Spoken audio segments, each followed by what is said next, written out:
Hello friends, ഞാൻ അജയ്. നിങ്ങളോട് ഒരു കാര്യം എനിക്ക് പറയണം. ഈ മെത്തേഡ് വന്നിട്ട് ഒരു എഡ്യൂക്കേഷൻ പർപ്പസിന് മാത്രമാണ് ഞാൻ ക്രിയേറ്റ് ചെയ്യുന്നത്. നിങ്ങൾ ആരും ഈ മെത്തേഡിനെ വെച്ചിട്ട് തെറ്റായിട്ട് യൂസ് ചെയ്യരുത്. അതോ എന്തെങ്കിലും സംഭവിച്ചാൽ അതിന്റെ ഉത്തരവാദിത്തം നമ്മളെ ചാനലല്ല. ഓക്കെ, നമ്മൾ സാധാരണമായിട്ട് വാട്സാപ്പിൽ ഒരു നമ്പർ വെച്ച് ഒരു ഫോണിൽ നമുക്ക് ലോഗിൻ ചെയ്യാൻ പറ്റുമായിരുന്നു. ഇനി മുതൽ ഒരു നമ്പർ വെച്ച് നമുക്ക് മൾട്ടിപ്പിൾ മൊബൈൽ ഫോൺസിൽ നമുക്ക് വാട്സാപ്പ് ലോഗിൻ ചെയ്യാൻ പറ്റും. അതെങ്ങനെ നമുക്കിന്ന് കാണാം. വരൂ, വീഡിയോയിലേക്ക് പോകാം. സോ ഫ്രണ്ട്സ്, നിങ്ങളെ ഫോണിൽ ഓൾറെഡി ലോഗിൻ ചെയ്ത് വെച്ചിരിക്കുന്ന വാട്സാപ്പിനെ ഓപ്പൺ ചെയ്യുക.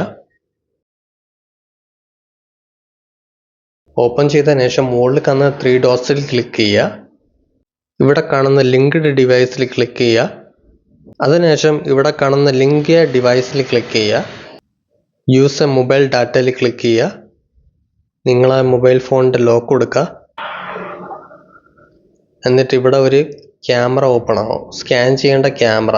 ഓക്കെ, സോ ഇനി അടുത്ത കാര്യം, ഓക്കെ, നിങ്ങൾ അടുത്ത ഫോണിൽ വാട്സാപ്പ് ഇൻസ്റ്റാൾ ചെയ്ത് ഓപ്പൺ ചെയ്യുക.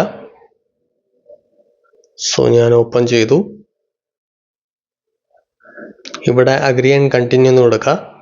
ഇവിടെ നിങ്ങൾ നമ്പർ കൊടുക്കണ്ട, അതിൻ്റെ പകരം മുകളിൽ കാണുന്ന 3 ഡോട്ട്സിൽ ക്ലിക്ക് ചെയ്യുക.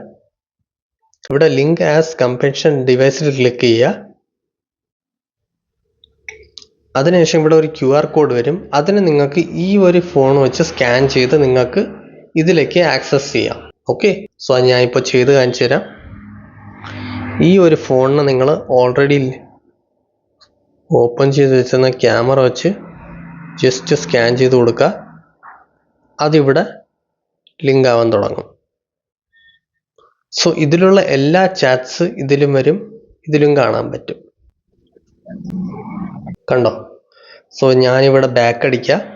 സോ ഇതിലുള്ള അതേ മെസ്സേജസ് ഇതിലും നമുക്ക് കാണാൻ പറ്റും. ഇതിൽ ജസ്റ്റ് നിങ്ങൾ ഓപ്പൺ ചെയ്ത് ചാറ്റും ചെയ്യാം, ഇവിടെ നിങ്ങൾക്ക് ഓപ്പൺ ചെയ്ത് ചാറ്റ് ചെയ്യാം. Okay, so same to same നിങ്ങൾക്ക് ഇപ്പുറത്തും അപ്പുറത്ത് കാണാൻ പറ്റും. സോ ഇതേപോലെ നിങ്ങൾ ഈ മെത്തേഡ് എമർജൻസിന് വേണ്ടിയിട്ട് മാത്രം യൂസ് ചെയ്യാം, അല്ലാതെ തെറ്റായിട്ടൊന്നും യൂസ് ചെയ്യരുത്. ഇത് വെറും നിങ്ങൾക്കൊരു എഡ്യൂക്കേഷൻ പർപ്പസിന് മാത്രമാണ് ഈ വീഡിയോ ക്രിയേറ്റ് ചെയ്യുന്നത്. അഥവാ എന്തെങ്കിലും സംഭവിച്ചു പോയാൽ അതിൻ്റെ ഉത്തരവാദിത്തം നമ്മളെ ചാനലല്ല. ഓക്കെ, സോ ഓക്കെ ഫ്രണ്ട്സ്, ഇത്രയേ ഉള്ളൂ. ഈ വീഡിയോ നിങ്ങളെ ഫ്രണ്ട്സിനും കൂടെ ഷെയർ ചെയ്ത് കൊടുക്കുക, അവർ അറിയട്ടെ. ഓക്കെ ഫ്രണ്ട്സ്, ഈ വീഡിയോ ഒന്ന് ഇഷ്ടപ്പെട്ടാൽ ലൈക്ക് ചെയ്യൂ. ഇനി ഇൻട്രസ്റ്റിംഗ് കാര്യങ്ങൾ അറിയാൻ വേണ്ടി നമ്മുടെ ചാനൽ സബ്സ്ക്രൈബ് ചെയ്യൂ. ഇനി നമുക്ക് ഇനിയൊരു ഇൻട്രസ്റ്റിംഗ് വീഡിയോയിലേക്ക് കാണാം. അതുവരെയും ബൈ.